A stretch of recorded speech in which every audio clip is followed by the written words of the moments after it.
Assalomu alaykum kanalimiz a'zolari hamda YouTube tomoshabinlar. Hammalaringga xayrli kun. Hozir ozgina mana shu daraxtlarimizga, mevali daraxtlarimizga mana shu ayni bahor mavsumida o'g'it solish ishlari davom etmoqda. Hozir sizlarga bir ma'lumot aytib o'tmoqchiman. Mana shu tomonimizdagi uzum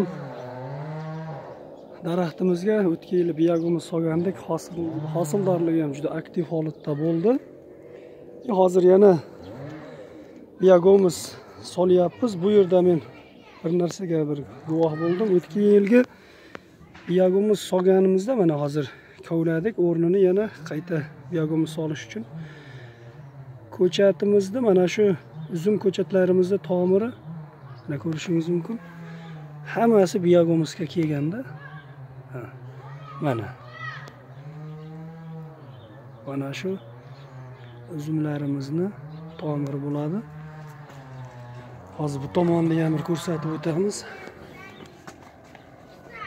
Demoqchimanki, har qanday mevali daraxt bo'ladimi, hech bo'lmasa chirindi bo'lsa ham solinglar.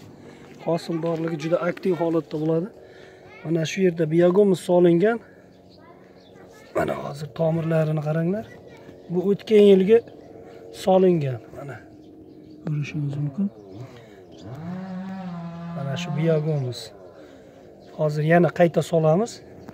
Hamma tomiri mana biyagumuzga kelib oziqlangan, aktiv holatda. Hosildorligi juda zo'r holatda bo'ldi. Demoqchimanki,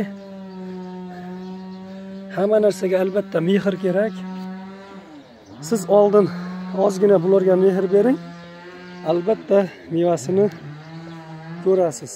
Mayli, yanagi videolarda ko'rishguncha bizning kanalimizga obuna bo'lmaganlar bittadan like bo'lib, podpisatsiya tugmasini bosib obuna bo'lib qo'yinglar.